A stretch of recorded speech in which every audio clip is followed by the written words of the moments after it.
Recording in progress.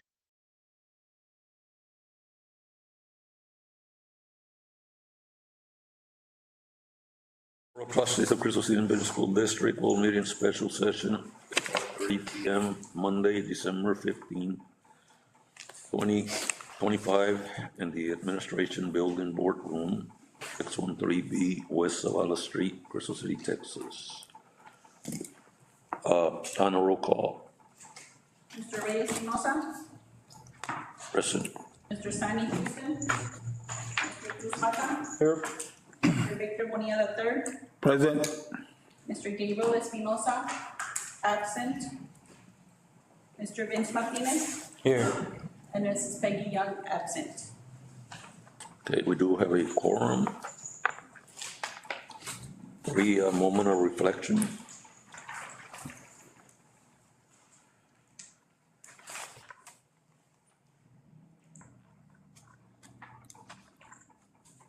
Number 4, public hearing on 2024-25 report based on the school year 2023-24 data, financial integrity rating system of Texas. Ms. Renes. So at this point, our business manager, Mirna Estrada, will present the school first rating for the 23-24 school year as reported during the 24-25 school year. Ms. Estrada?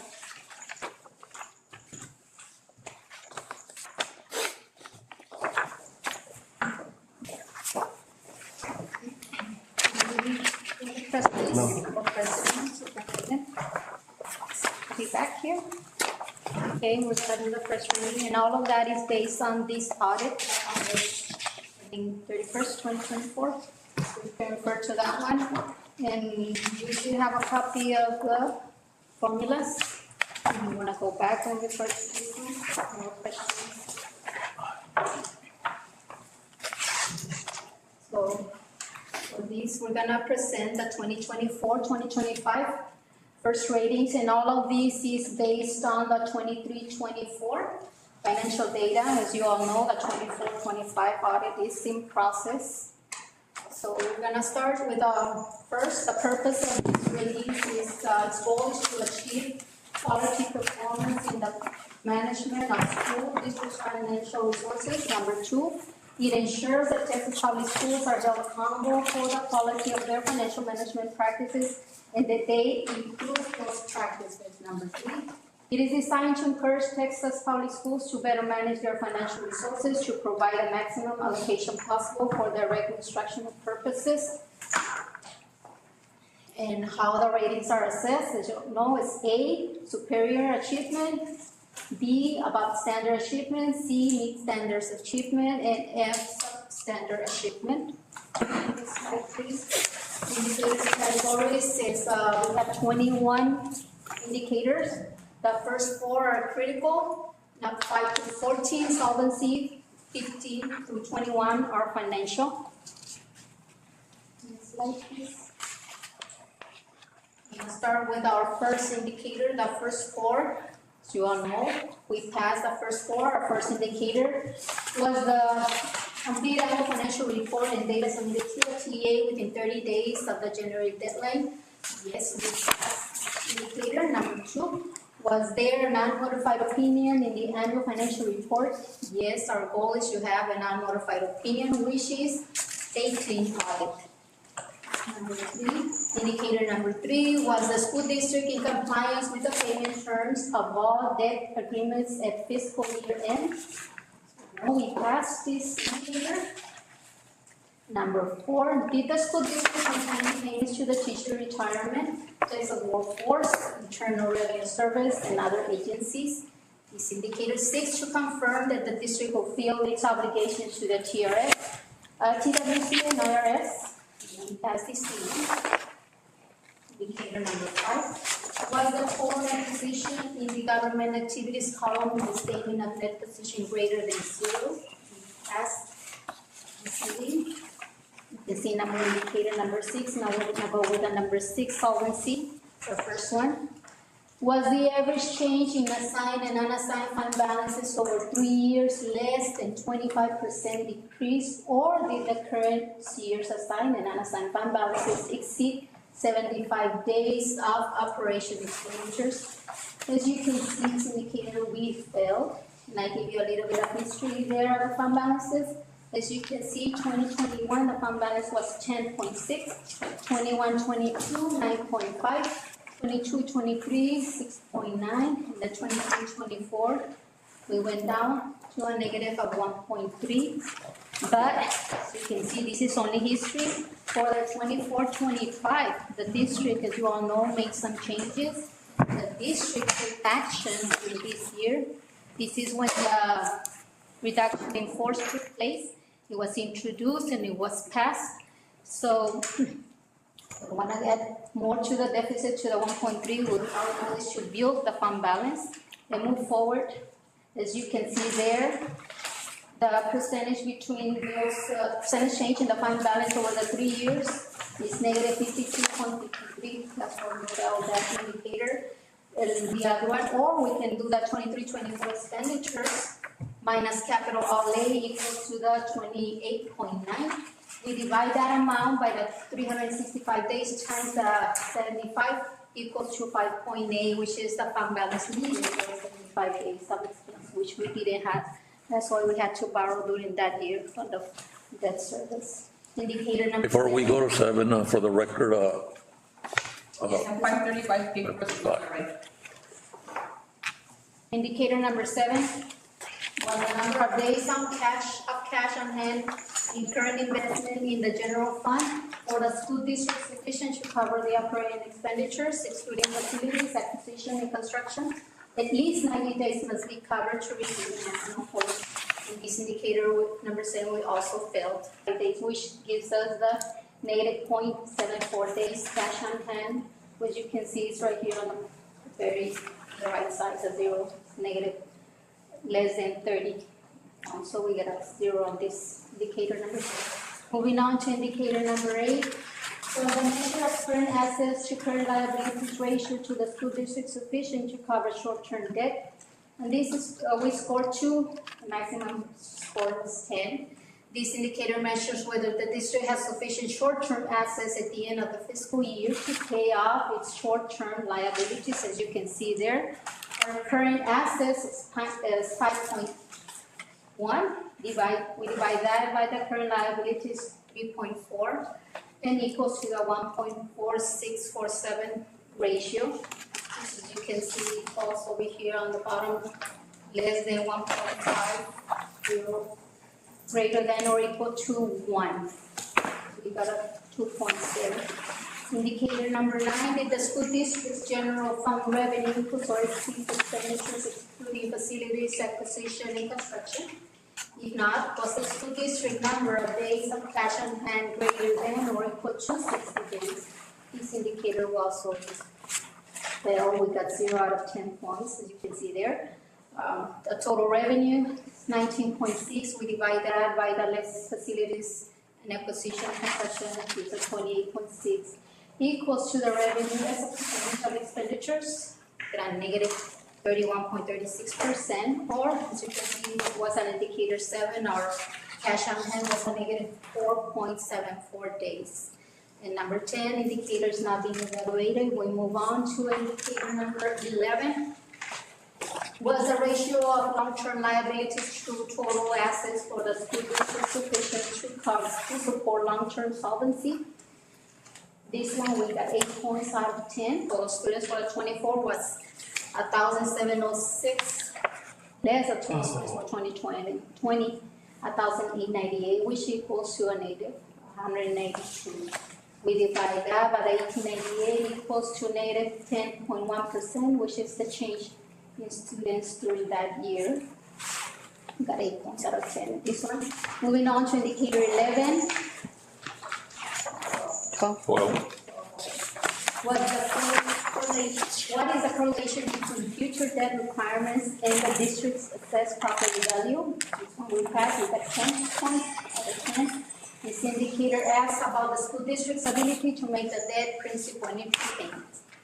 Total fund 599, which is the debt service, our revocable revenue, 4.4. We divide that by the total revenue in the debt service, 4.5. We multiply that by the long-term liabilities, which is 35.4.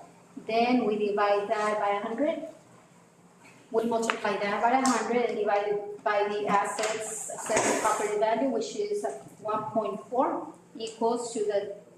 equals debt per $100 assessed value, which is 2.34%. Maximum score is 10, so we pass this indicator number 12. Moving on to indicator number 14. Sorry, 13. 13. 13. Okay, 13. Was the school district administrative cost ratio equals to or less than the threshold ratio? 8 out of 10 points. As you can see there, our ADA was 1,462. For the school districts with ADA size between ours, 1,499 to receive the 10 points. The ratio needs to be less than or equal to 11.51. And the district's administrative cost ratio for the 23-24 was 13.78. This ratio gives us 8 points out of 10. Moving on to indicator number 14. The school district not have a 15% decline in the students to staff ratio over 3 years. Total enrollment to total staff, as you can see there, we scored a 10. Our total enrollment for the 324 was 1,716, divided that by the staff, 321.20. Our ratio is 5.342. For the 2022, our total enrollment was 1,785. We divide that by the staff of 306.34. Our ratio is 5.827 students to staff ratio. Between those two, the ratio is negative 0.0832. The test is negative 0.805 TA's projections. Here our indicator, we got the 5 points. The actual total ADA for the 23-24 was 1,462. The projected ADA for that year was 1,131, equals to the ratio of actual to projected ADA. We got a 0.045 ratio, so we pass this indicator, number 15.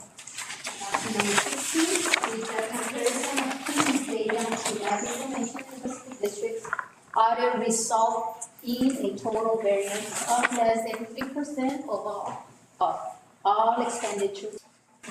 Number 17, did the external independent auditor report that the annual financial report was free of any instances or material weaknesses in internal controls over financial reporting and compliance of local, state, and or federal funds. You can see he has the report, he reported no material weaknesses. And number 18, the external independent auditor indicated audit was free of any instances or materials non-compliance for grants, contracts, and laws related to local, state, or federal funds. There were none reported in the audit report, so we passed this meeting. Indicator number 19. Did the school district post the required financial information on its website in accordance with the government code, local government code, Texas Education Code, Texas Administrative Code, and other statute laws and rules that were in effect at the school district's fiscal year? And as a indicator, we got 5 points out of 5.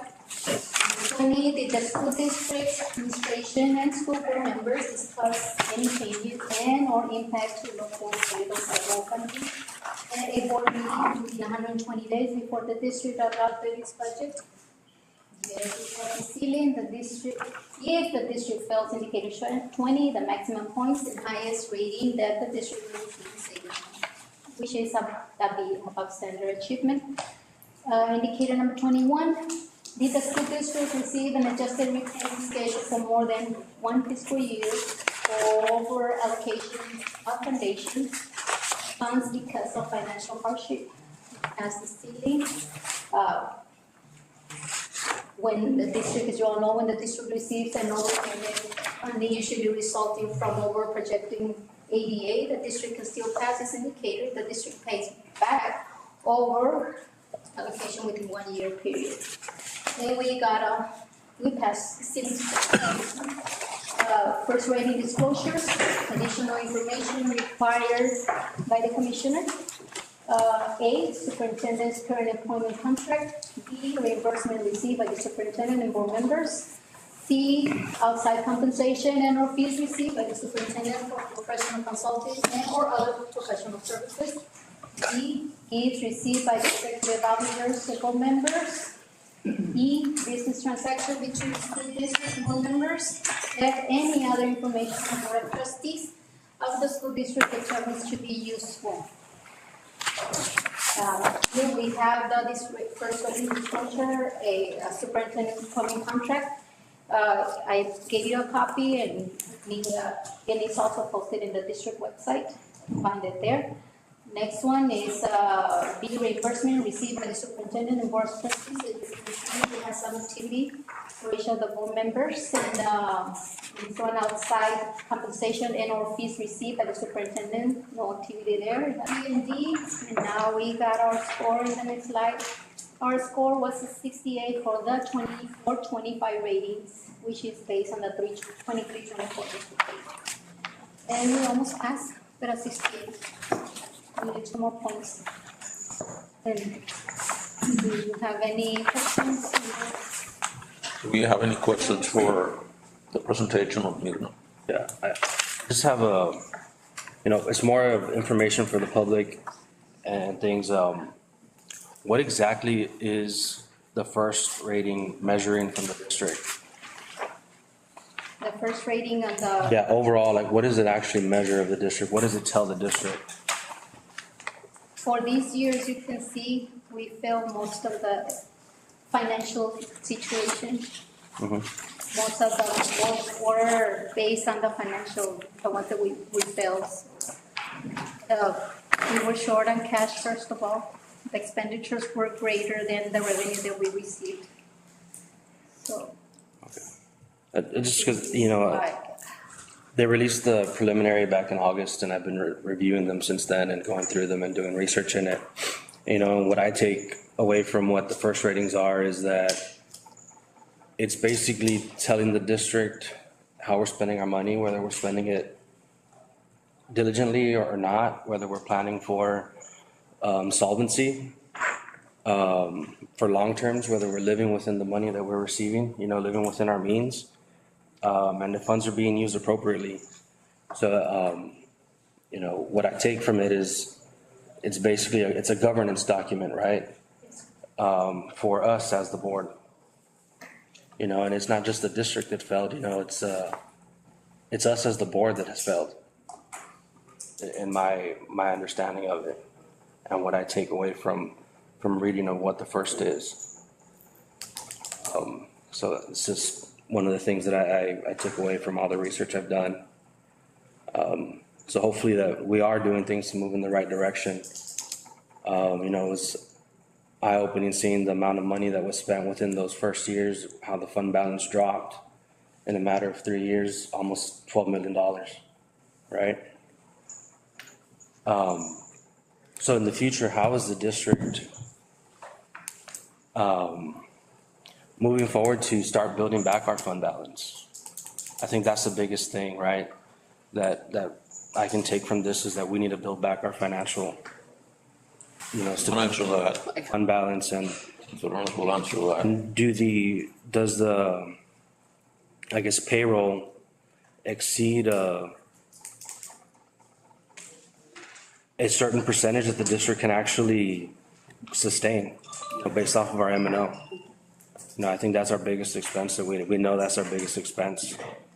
So I think that's just one thing that So I think, Vince, as we have been able to move forward from the 23-24 school year, I think it's very critical. Mirna made a statement earlier in her presentation, is all of the recommendations that we brought to the board table last year, 23-24 is the reason why 24-25 happened the way that it had to happen. And so in terms of what constraints has the district given itself to make sure that this does not happen again? Well, number one is we need to make sure that we are able to cover our payroll. So one of the first things that we had to do was look at our revenues versus expenses. And where we did have a negative, where we were exceeding in expenses, is where is the majority of the money going? And obviously for us last year, it was in payroll. And so very early in the year after our findings, we brought to you several recommendations that would directly impact the number of dollars that were going into payroll. And you all were gracious enough to grant us the recommendation. And so we began reducing costs that way. We continued reducing costs the rest of the second semester up until June and in July. So that's one of the first things that we have to do, is really make sure that we understood not only the local budget, but the state, how the state funds districts, and how adjustments are made throughout the year that impact what we present to the board as a budget, what we think is our operational budget, and then when the state comes in, and because of deficit enrollment or deficit attendance, the state makes its adjustments. And as the state adjusts its allotments or its entitlements to the district, we also have an obligation to adjust our budget as well. And so I think those were some areas where we failed in 23-24. Those are areas or components of the budget that we are very, very much on top of as we move into 24-25 and obviously 25-26. So as far as that is concerned, we are very confident right now in 25-26 that the year is going to be a year that will be balanced in terms of our expenditures. Last year was a harsh year. It was a very, very harsh year, but we made the necessary cuts in the necessary, where we felt like we had to trim, we were able to make the cuts. It's put a little bit of strain on the district because we are working and we are operating with a smaller staff, and everybody has felt the weight and the pressure of that. We're making do. We're still continuing to work. The work doesn't change. We just, how we delegate it is different, but the work is still going. What are we doing internally is we are tracking our numbers every day. Every day we look at attendance. Every day we have not only our cabinet is assigned to campuses to make sure that we stay on top of enrollment, to make sure that we stay on top of attendance. When we see because for the last couple of weeks, kids have been sick. And our enrollment our attendance has really suffered. And every percent that we drop averaged out after the end of the third marking period, which will be on Friday, every single one of those days that we have significant attendance dips is loss that we have. So, staying on top of patterns and trends across the district. For the attendance, like especially in this winter season, do y'all account for that? So Maybe we you had, I'm sorry? You should. Shouldn't? Should.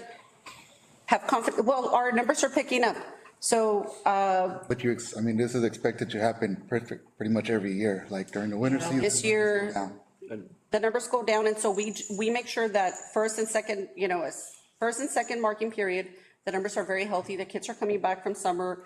They're excited to be in school. Then, of course, the fall season comes in. We start to get increases. This year has been specifically hard because we've had the flu. We've had COVID. We have foot-mouth disease right now going on at campuses. And so those are attendance issues that do impact, and we hope that we've made significant impact on the front end of attendance, first and second marking period, so that we know that this is going to happen in December. So we know that this is going to help us push through. And so right now we're looking at about 93%. So that's included in the budget? Yes.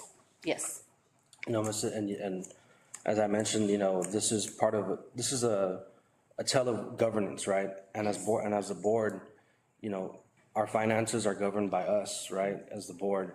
And that's one of the most important things that we do as board members. But yet in the year that I've been a part of a board member, I have yet to see a budgeted versus actual budget. So you're saying that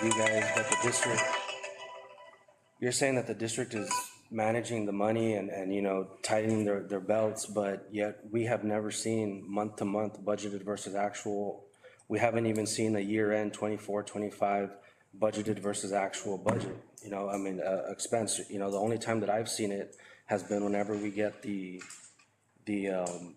audit, you know, and it's the first couple of audits that I've seen, everything's a negative.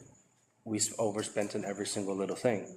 But as a board, you know, it's a failure on us because we are not seeing what the district is spending monthly.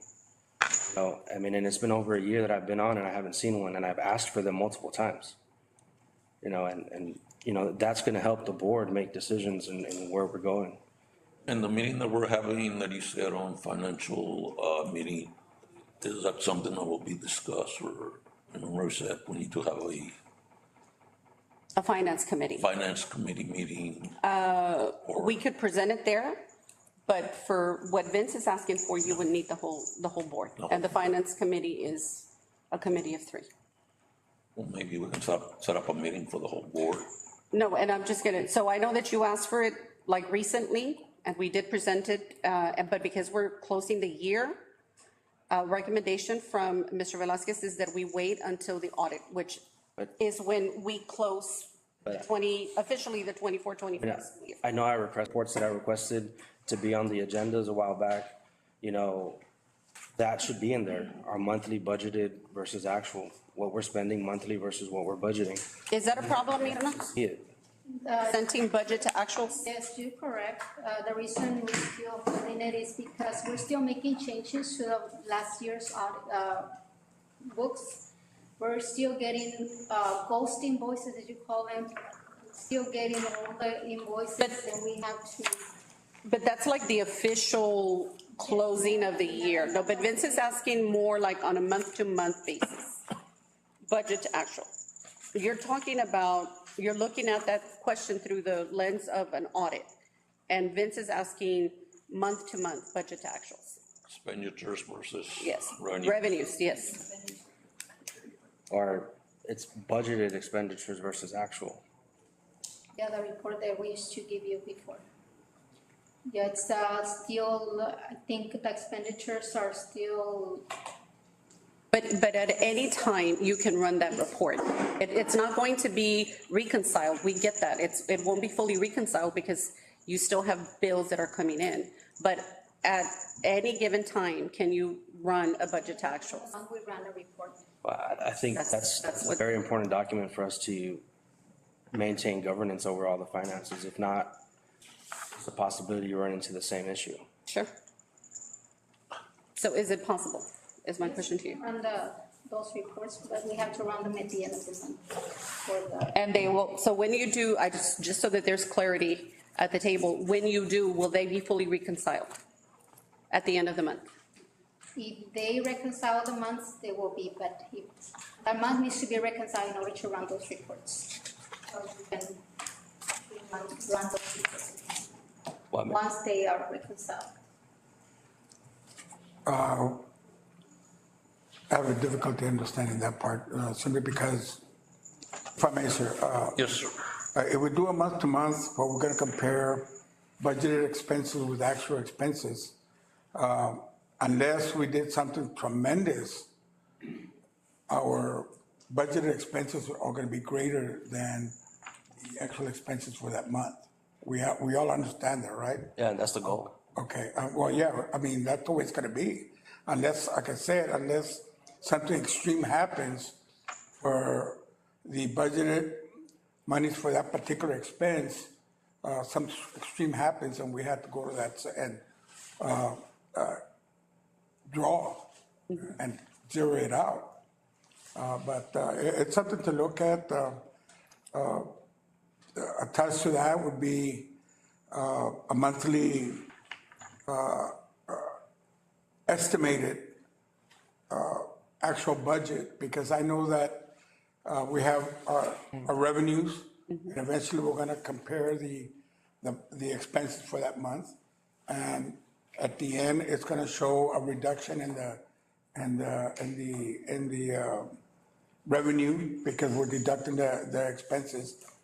That might not be that accurate, because we might still have, are we doing,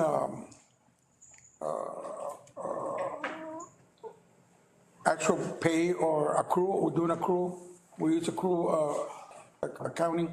Yes. Okay, then it would be accurate. It would show where we incur the expense. And it is something to look at, but we just gotta keep in mind that, here, we have expenses Yeah. every day, and some are short-term and some are long-term. I understand that, it's just, every company, every large company doesn't. I mean, it's not a hard report to run, I think No, it's, I don't think it I mean, is. should be. My main concern has been, and to me, first of all, and I'm not putting the administration under the bus, I'm not throwing it. But I believe that the boards have been here, made the proper decisions based on the information that we were giving. And the one area that we, I've been trying to find a word for this, I think this is the one he's talking about.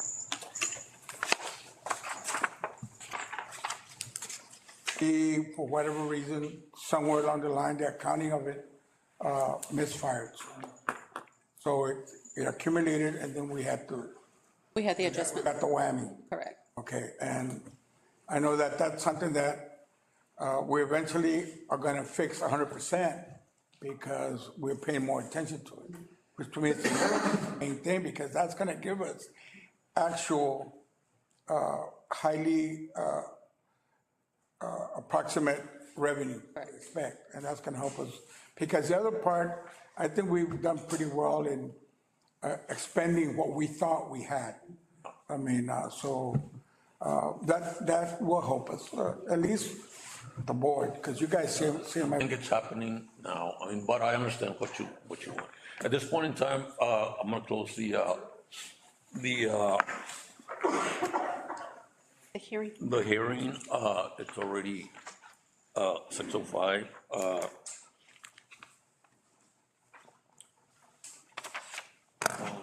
Number 6, I need a motion to adjourn. Motion. Motion by Sammy, do I have a second? Gabe, Second by Gabriel. All in favor? Okay. Motion carries and we're done with it. thank you, Ms. Estrada. And it's 6:05. Recording stopped.